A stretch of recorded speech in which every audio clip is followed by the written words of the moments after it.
बिस्मिल्लाहिर्रहमानिर्रहीम। तमाम तारीफ़ें उस रब्बुल इज़्ज़त के लिए जिसकी तरफ हम सबको लौट कर जाना है और जिसके हुजूर हम सबको एक दिन पेश किया जाएगा। अस्सलाम वालेकुम नाज़रीन, मैं इरफान हाशमी लंदन स्टूडियो से आपको प्रोग्राम में खुशामदीद कहता हूँ। दोस्तों, आज 3 जुलाई है, दिन है जुमे का और आज की हमारी ये पहली वीडियो है। 3 खबरों पर तफसील से हम बात करेंगे। पहली खबर, इमरान खान को इंसाफ दो, यह जो नारा लगा है चीफ जस्टिस के सामने। चारों सूबों के वज़राए आला मौजूद थे। मरीम नवाज की तकरीर के ऊपर हॉल में किस किस्म का रिएक्शन देखने को मिला और कैदी नंबर 804 के नारे आज हमने हॉल के अंदर लगते हुए देखे। तालियों की गूंज ये बता रही थी कि इस मुल्क के अंदर एक ही लीडर है और वो है इमरान खान। दोस्तों, मरीम नवाज क्या दोबारा से जेल जा रही हैं? जब उनसे ये सवाल हुआ कि आपके चक्कर लगेंगे अदालतों के, तो उन्होंने क्या कहा, ये भी आपको दिखाएंगे आज की इस नशिस्त के अंदर। और 2 खवातीन के अगवा का मामला है और फिर एक अहम शख्सियत के खिलाफ खतरनाक मुकदमा। ये अहम शख्सियत कौन है, क्या दावे हैं, ये भी आपको बताएंगे। और फिर नून लीग का कश्मीर में दाखिला बंद और पाकिस्तान तहरीक इंसाफ की हिकमत अमली क्या है, इसका भी मुकम्मल हाल हवाला आपके सामने रखेंगे। और फिर पाकिस्तान तहरीक इंसाफ की इमरान खान की रिहाई के हवाले से क्या हिकमत अमली है। अच्छा, एक चीज़ रह गई थी कि इमरान खान कैदी नंबर 804 जो इस मुल्क की आवाज़ है, पाकिस्तान की आवाम की आवाज़ है, मैंडेट जिसे पाकिस्तान की आवाम ने दिया। दूसरी तरफ जाली हुकूमत अपने जो असीरी के दिन है वो किस तरह से आज बयान कर रहे थे। मरीम नवाज की स्टेटमेंट, एक जाली हुकूमत की जाली जो करता धरता है, जाली सरकार जिसकी हुकूमत जाली, जो खुद जाली, वो कैदी भी जाली ही थे। इनको जेल के अंदर क्या सहूलियात दी गई, ये भी मैं आपको दिखाऊंगा आज की इस नशिस्त के अंदर। एक कंपैरिजन करेंगे। लेकिन व्यूअर्स, हमेशा की तरह तमाम दोस्तों से दरखास्त है कि चैनल को जरूर सब्सक्राइब कर लें। लेकिन व्यूअर्स, सबसे पहले बात करेंगे सोहेल अफरीदी की तकरीर जिसे सेंसर कर दिया गया। चीफ जस्टिस ने जेल रिफॉर्म्स के हवाले से एक कॉन्फ्रेंस बुलाई। इसमें पाकिस्तान के चारों सूबों के वज़रा आला भी मौजूद थे। मरीम नवाज ने तकरीर करते हुए कहा कि उन्हें अडयाला में 24 घंटे कैद तन्हाई में रखा गया। अच्छा, मैं ना आपके सामने कंपैरिजन रखूंगा, इस कंपैरिजन को देखें और इस पर आपने अपना इनपुट भी देना है कि नवाज शरीफ की जेल, इन अमीरजादों की जेल, इन सियासतदानों की जेल, जरदारी की जेल और इमरान खान की जेल, इसमें क्या फ़र्क है। और वो बातें जो इमरान खान इस वक्त बर्दाश्त कर रहे हैं, इन लोगों ने किस तरह से इसे पाकिस्तान की अवाम में अपनी हमदर्दी के लिए इस्तेमाल किया, अवाम के सामने तमाम बातें रखी। और जो बातें पिछले 3 सालों से अलीमा खान ख़ानदान के लोग हमें बता रहे हैं कि जेल के हालात क्या हैं, किस तरह की सख्तियाँ हैं, आज एक तरह से इमरान खान की इस जेल का मजाक उड़ाया गया और एक लाफिंग स्टॉक बन चुकी है ये हुकूमत और इसकी ये कारकर्दगी और अदालतें और फिर इनका ये पूरा जो एक आपको कंसोर्शियम नज़र आएगा, यानी जुल्म का कंसोर्शियम क्या है। दोस्तों, एक तरफ कैदी नंबर 804 की जेल है, कैद तन्हाई है, नफसियाती जंग है, एक अटैक उनके ऊपर किया जाता है, उनके मुकदमात, पाकिस्तान की अदालतें जो कुछ कर रही हैं, और दूसरी तरफ जाली हुकूमत की जाली जेल और जिस तरह से जाली कैदी थे। यह एक कंपैरिजन मैं आपके सामने रख देता हूँ। उन्हें अडयाला जेल में 24 घंटे कैद तन्हाई में रखा गया। मरीम नवाज ये कहती हैं, वह बखूबी जानती हैं कि कैद तन्हाई ज़हनी सेहत पर किस कदर गहरे असरात मुरतब करती है। उन्होंने ये भी कहा कि जेल की ज़िंदगी वही समझ सकता है जिस पर यह गुजरती है। इसी तजर्बे के बाद पंजाब की जेलों में इस्लाहात और जदीद सहूलियात मुतारिफ कराई गई। मैं आपको ना यहाँ पे एक लम्हे के लिए रोकूंगा। जब आप ये कहते हैं ना कि किसी पर क्या बीती है जिसने वो जेल काटी हो और ये कितनी ख़तरनाक है। दोस्तों, ये उन दिनों की बात है जब नवाज शरीफ साहब लंदन फर्स्ट टाइम आए तो हुसैन नवाज से हमारी एक सिटिंग हुई। मार्बल आर्च पे एक होटल है, वहाँ पे उन तमाम सहाफ़ियों को मदऊ किया गया। हम बैठे हुए थे और उन्होंने हमारे सामने नवाज शरीफ साहब की जो कैद है उसके बारे में कुछ इन्फॉर्मेशन शेयर की हमारे साथ और वो जो माहौल था वो डिस्कस करना शुरू कर दिया। अच्छा, अब वहाँ पे ना एक दोस्त हमारे बैठे हुए थे गोरख धंधा के, वो भी मौजूद थे, इब्रार कुरैशी, और उसमें तमाम टेलीविजन चैनल्स के रिपोर्टर्स मौजूद थे। तो वहाँ पर एक दोस्त ने ये ऑप्शन दिया, यानी सजेशन थी कि नवाज शरीफ की साइकोलॉजिकल प्रोफाइलिंग करवाई जाए, कि उन्हें कैद तन्हाई में रखा गया, किस तरह से जेल ने उनके जहन के ऊपर एक असर छोड़ा है। ये कोट अन कोट मैं आपको बता रहा हूँ, इसके गवाह भी मौजूद हैं कि साइकोलॉजिकल प्रोफाइलिंग करवाई जाए। और उस जो सजेशन थी उसे हुसैन नवाज ने जो है बहुत ज़्यादा अप्रिशिएट भी किया। आज इमरान खान को 3 बरस हो गए, कैद तन्हाई में रखा गया, अजियत दी जाती है। नाम भी आपने देखे, मरियम, जो अफसर वहाँ पर बुशरा बीबी के ऊपर जो ड्यूटी दे रही है उसका नाम क्या है, मरियम, ताकि मजीद अजियत दी जा सके। खान साहब को कैदी तन्हाई में रखा गया। पिछले 8 माह से ये सिलसिला चल रहा है, लेकिन किसी ने आवाज़ हुकूमत में बैठे हुए किसी भी बंदे ने ये आवाज़ नहीं उठाई कि हम बाकी कैदियों की, असीरान की बात तो करते हैं, लेकिन जो सबसे बड़ा कैदी है, जो अपने ज़मीर का कैदी है, जो पाकिस्तान की आवाम के लिए कैद काट रहा है, उसके हकूक़ की भी बात की जाए। वैसे आपको मैं, मेरा, हमारा ख़ानदान, हमारी जेल, हमारे ऊपर जुल्म, हमारी हुकूमत, हम हुक्मरान ख़ानदान से, सर ये मैं, मेरा, हमारा का सीखा, इससे ही लोग निकलते नहीं हैं।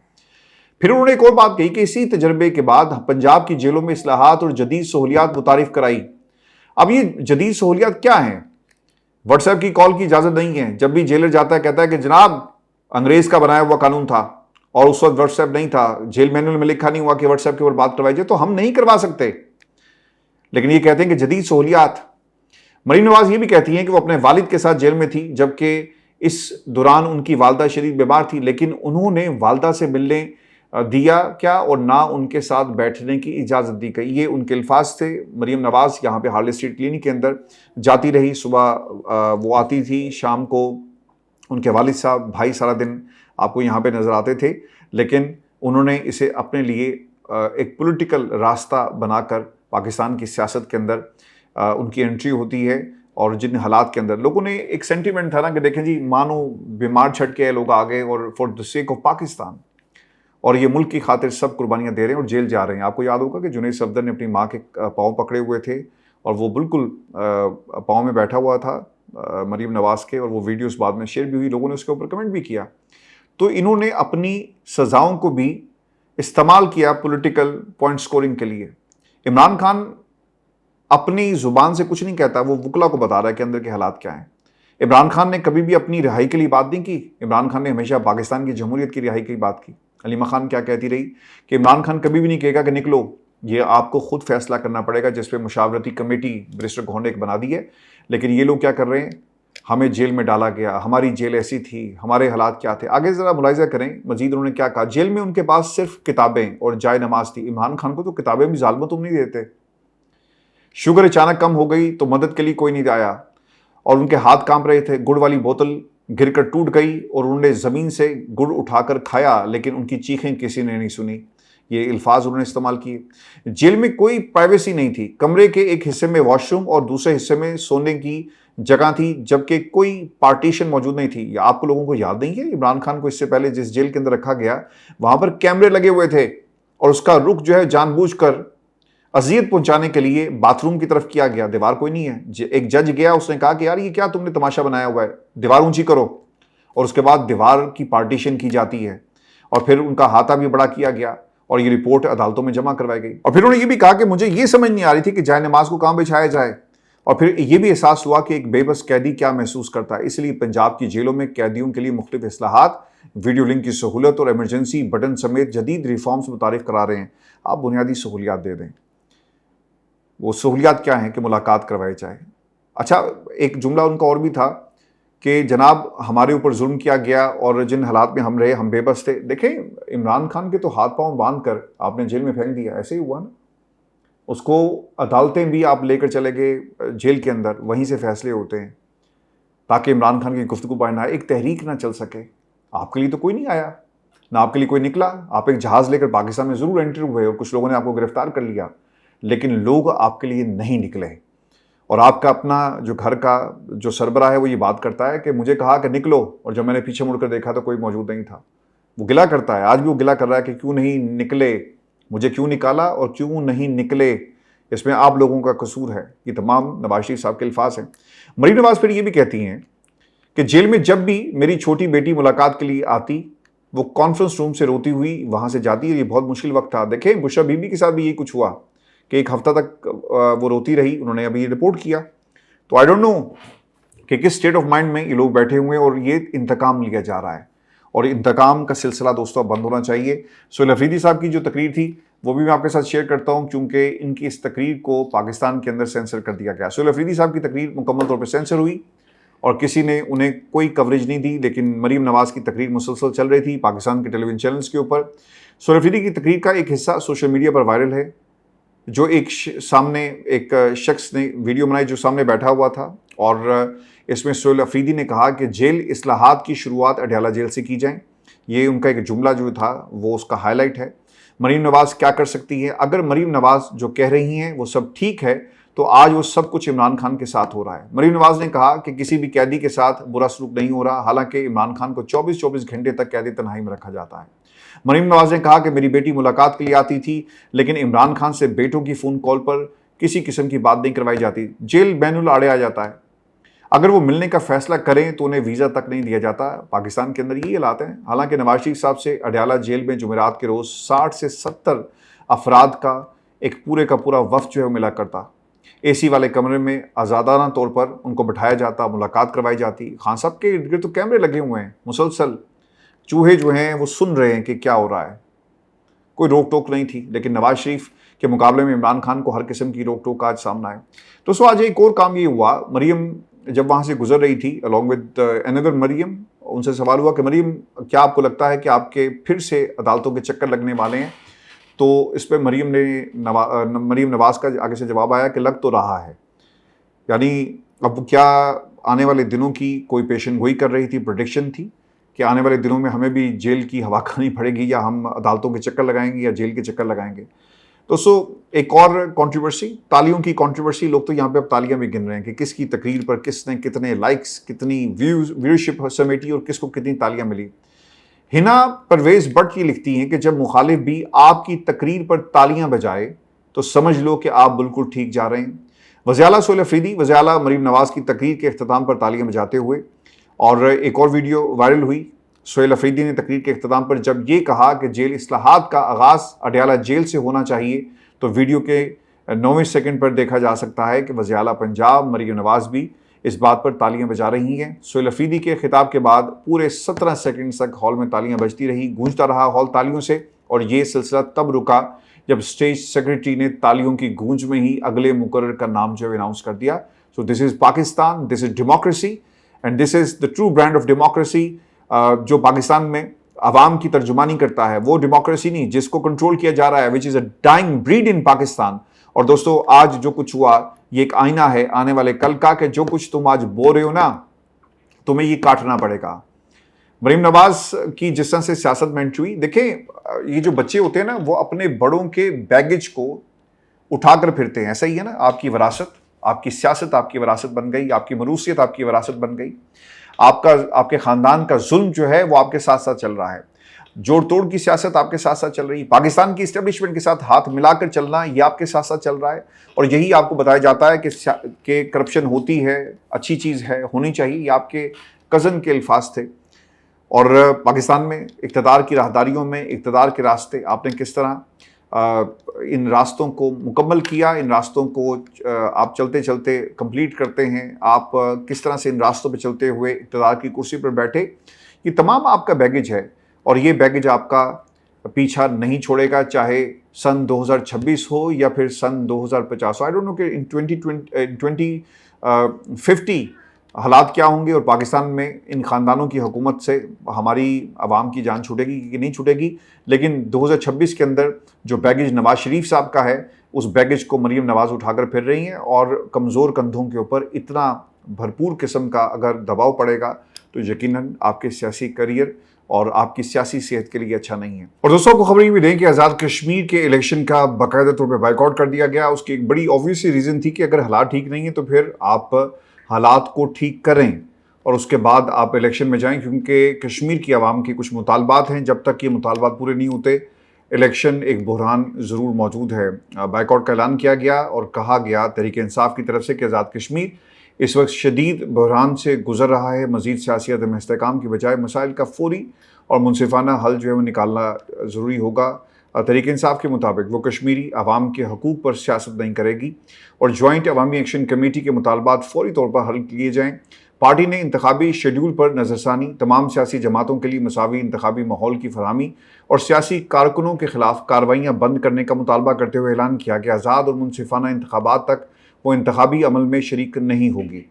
पाकिस्तान तहरीक इंसाफ ने पार्लिमानी बोर्ड की तमाम टिकट जो सिफारिशात थी फौरी मुअत्तल करते हुए टिकटों के इजरा से मुतल्लिक तमाम इक़दामात मौखर कर दिए और ये भी कहा कि बहरान के हल तक इंतखाबी मुहिम नहीं चलाई जाएगी।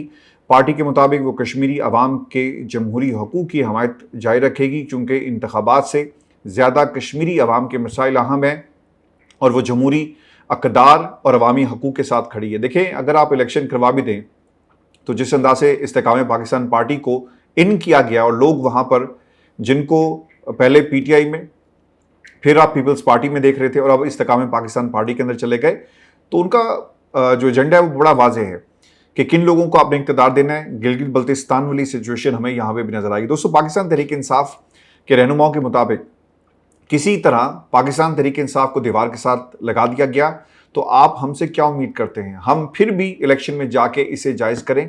हाई कोर्ट ने निशान दिया मगर वो भी काबिल कबूल ना हुआ और हमसे सब कुछ जो है वो वापस ले लिया गया। फैसले पर जी तनकीद हो रही है बहुत से लोगों की तरफ से सोशल मीडिया पर। इस फैसले को तनकीद का निशाना बनाया जा रहा है कि तहरीक इंसाफ ने मैदान छोड़कर गलत किया, क्योंकि अगर तहरीक इंसाफ या कोई भी सियासी जमात सिस्टम से निकलती है तो फिर हुकूमत को ही इसका फ़ायदा होगा। तो आप सिस्टम में रहकर कौन सा आपको फ़ायदा हो रहा है? सिस्टम आपके सामने है और सिस्टम एक ही है जी, और वो अडयाला जेल में बैठा हुआ कैदी नंबर 804, जिसके के होने से ये सिस्टम का एक वजूद जो है वो आपको नज़र आएगा। अगर वो नहीं हो और पाकिस्तान में इमरान खान की के नाम के ऊपर जो सियासत करते हैं, अगर ये ना हो तो फिर पाकिस्तान की ना इस्टेब्लिशमेंट को पूछेगा, ना इन हुक्मरानों को पूछेगा। देखिए, पिछले कुछ अरसे से इमरान खान के नाम को इस्तेमाल करके लोगों को डराया जाता है और डराने का मामला ये है कि अगर तुम हमारी बात नहीं मानोगे तो फिर तैयार रहो, तुम्हारे केसेस जो हमने बंद कर दिए दोबारा खुलेंगे, फाइलें बंद कर दी दोबारा खुलेंगी और इमरान खान आएगा और तुम सबको रास्ते से हटा देगा। तो इमरान खान के नाम को इसी तरह इस्तेमाल किया गया। तो उसमें मैं आपको खबर ये भी दे दूँ कि कोटलखपत जेल में असीरान यास्मीन राशिद, शाह महमूद कुरैशी और दीगर रहनुमाओं की आज़ाद कश्मीर इलेक्शन में हिस्सा लेने की तजवीज़ और पार्टी चेयरमैन और सेक्रेटरी जनरल को ख़त में कहा कि आज़ाद कश्मीर सुप्रीम कोर्ट के फैसले के बावजूद पीटीआई बतौर पार्टी इलेक्शन में हिस्सा ले। पार्टी को अपने तमाम हमायत याफ्ता उम्मीदवारों के नाम शाया करने चाहिए। नून लीग को जी मुश्किलात का सामना है, ये भी खबर आ रही है। कश्मीर में इलेक्शन मुहिम चलाने में नून लीग को भी सख्त मुश्किल का सामना है, क्योंकि कश्मीर के लोग एहतजाज कर रहे हैं और जो एहतजाज नहीं कर रहे उनके भी जज्बात एहतजाज करने वालों के साथ हैं। नून लीग आज़ाद कश्मीर चैप्टर के सदर शाह गुलाम कादिर अपने हल्के नीलम इंतखाबी मुहिम पर गए। अवाम ने शदीद रद्दअमल दिया और वो मुश्किल से अपनी जान बचाकर वहाँ से उल्टे पाँव भागे।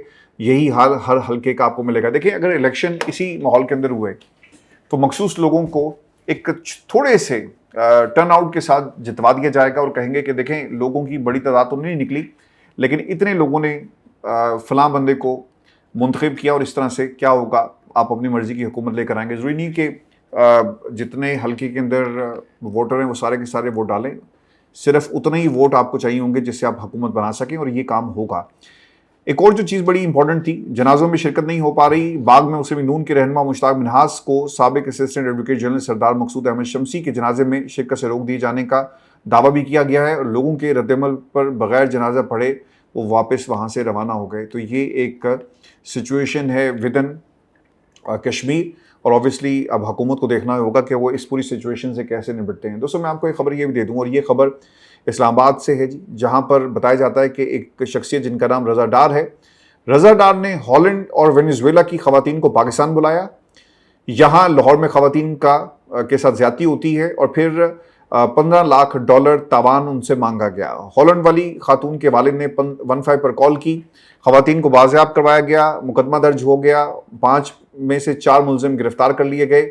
लाहौर में 2 गैर मुल्की ख़वातीन से ज़्यादती करने वाले 5 मुलज़मान में से एक आला हुकूमती शख्सियत का करीबी अजीज़ निकला और कहा जाता है कि वो एक पाकिस्तान में जो मौजूदा हुकूमत है उनमें से किसी का एक अजीज़ है। देखिए, ये ख़बरें सोशल मीडिया पर सर्कुलेट तो कर रही हैं, लेकिन इनकी जब तक तस्दीक नहीं होती तो मेरा ख्याल है कि नाम लेना मुनासिब नहीं है, लेकिन अहम शख्सियत का नाम जो है उनके साथ जोड़ा जा रहा है। अब आ जाते हैं पाकिस्तान के पासपोर्ट के हवाले से। आपने पाकिस्तान के पासपोर्ट के हवाले से क्या सुना? लोग कहते हैं कि जनाब, जब हम दुनिया के किसी भी बड़े मुल्क में जाकर उतरते हैं और इमिग्रेशन काउंटर पे खड़ा मैनेजर हमसे सवाल करता है तो क्या पूछता है? Green passport? Oh, very powerful passport. आपने ये सुना था ना अतातारड़ को कहते हुए। अतातारड़, पाकिस्तान मुस्लिम नून और बाकी लोगों ने भी इसी किस्म के बयानिए बनाए। देखिए, बयानिए सिर्फ बातें करने से नहीं बनते, अपने मुल्क के अंदर ढंढोरा पीटने से नहीं बनते। मुझे आज भी वो दिन याद है, कश्मीर का जी मामला था। कश्मीर के ऊपर पाकिस्तान की हर हुकूमत जो है वो सियासत करती है। हाई कमीशन के अंदर शाह महमूद कुरैशी साहब आए, और उस वक्त वो फॉरेन मिनिस्टर थे पाकिस्तान के। तो मैंने उनसे एक सवाल ये किया कि आपने पाकिस्तान के मीडिया को बुलाकर, पाकिस्तान के लोगों को बिठाकर आप कश्मीर का जो मुकदमा है वो हमारे सामने रख रहे हैं। भाई, हमारा मुकदमा आपका मुकदमा तो एक ही है।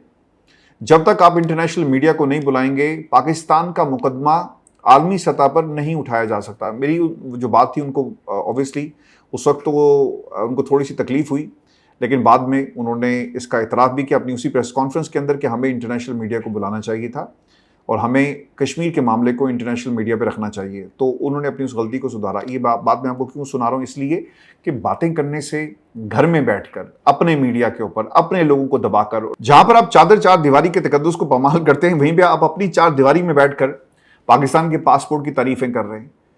और पिछले कुछ दिनों से जो इंटरनेशनल रेटिंग्स और इंडेक्स इंटरनेशनल रिपोर्ट हो रहे हैं, यहाँ पर पाकिस्तान के पासपोर्ट को दुनिया के बदतरीन पासपोर्ट की फहरिस्त में चौथे नंबर पर रखा गया।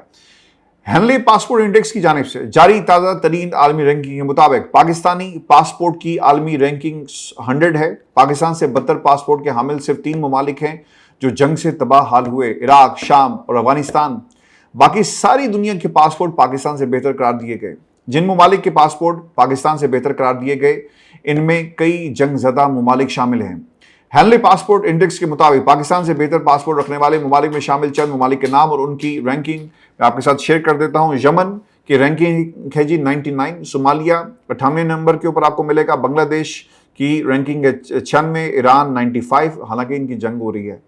अगर पाकिस्तान का पासपोर्ट इससे बदतर, तो कहाँ गई वो सालिसी, कहाँ गए आपको तारीफ करने वाले, कहाँ गए जिन्होंने आपकी तारीफों के पुल बांधे, आपसे तारीफें करवाई, जिन्होंने आपको कहा कि आप बेहतरीन लोग हैं और पाकिस्तान को बेहतरीन मुल्क करार दिया गया, लेकिन रेटिंग हमारी ठीक नहीं हो रही। Nepal 97, Bangladesh 96, Iran 95, Libya 93, Sudan, south Sudan, Lebanon ranking 92, Congo 89, इसके अलावा माले 82, इंडिया 80, वैसे हम बड़ी बातें करते हैं, जिम्बाब्वे 76, युगांडा 72, घाना 71।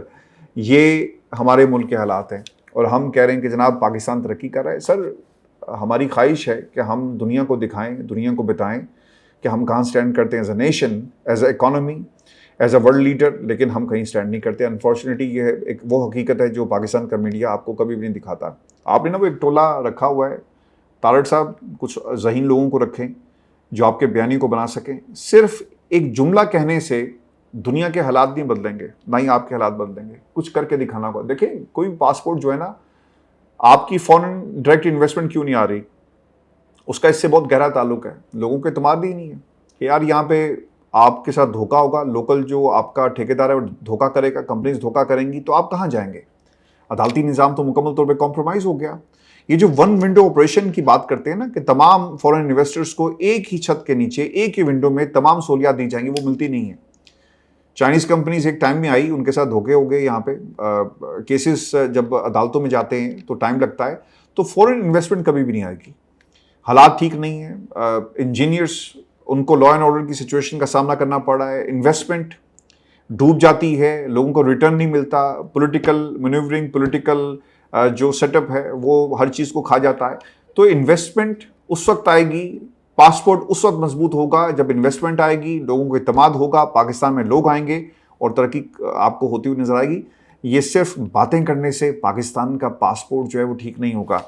दोस्तों, आपको मैं सैलाब के हवाले से खबर दे दूं। ख्वाजा आसिफ साहब ये कहते हैं कि पिछले साल बेशुमार घर, हाउसिंग सोसाइटीज़ ने रावी दरिया की ज़मीन लावारिस समझकर प्लाट बनाकर मासूम लोगों को बेचकर सैकड़ों अरब बना लिए। वो आज भी मुंतज़िर हैं कि उनको इंसाफ मिले। बरसात आने वाली है, सैलाब का खदशा है, दुआ है गुज़श्ता साल की तरह तबाही और बर्बादी ना हो और मजीद मासूम लोग सैलाब के हाथों और हाउसिंग सोसाइटीज़ के मालकान के हाथों लुटने से महफूज रहें। अब ये सोसाइटी किसकी थी मेरे भाई? ख्वाजा साहब, कौम को सच बताएं। अलीम खान साहब, क्या हुआ सोसाइटी का, क्या हालात थे, वो आपके सामने है। इंसाफ की बात आप लोग करते हैं, किस मुंह से करते हैं? ये तकरीरें करने के लिए ना एक कुंबा है और वो तकरीरें करके, नैरेटिव बिल्डिंग करके, पासपोर्ट, इकोनॉमी, अच्छे दिन, हमारी सज़ा, हमारी जेल, हमारा ख़ानदान, हमारा लीडर, हमें क्यों निकाला। पाकिस्तान दोस्तों इससे आगे नहीं बढ़ रहा। कभी आपने सोचा है कि आपके मुल्क के बच्चे नौकरी की तलाश में सारा दिन मारे मारे फिरते हैं? जिस मुल्क के अंदर जो डॉक्टर्स के लिए नौकरियां ना हो, पीछे क्या रह जाता है। आज पाकिस्तान के अंदर डॉक्टर्स के ये हालात हैं कि कोई डॉक्टर बनना नहीं चाहता क्योंकि उन्होंने अपने सीनियर्स का हाल देख लिया, मुल्क में अपॉर्चुनिटीज़ का हाल देख लिया। इससे ज़्यादा पाकिस्तान का जो डाउनफॉल है वो क्या होगा? अनफॉर्चुनेटली मुझे अपने मुल्क के बारे में कहते हुए ना बहुत तकलीफ़ हो रही है। सहाफ़त का डाउनफॉल, इंसानों का डाउनफॉल, मुआशरे का डाउनफॉल, अखलाकियात का, हर चीज़ आपको नीचे जाती हुई नज़र आ रही है। और हमने इसका नाम रख लिया तरक्की, कि पाकिस्तान तहरीक इंसाफ को ना जो आपने हर वक्त सज़ा भी देनी है, उनके खिलाफ कार्रवाइयाँ भी करनी है। So this is the difference. अपना ख्याल रखिएगा। अगली वीडियो में आपसे जल्द मुलाकात होगी। इजाज़त दीजिए। अल्लाह के बाद।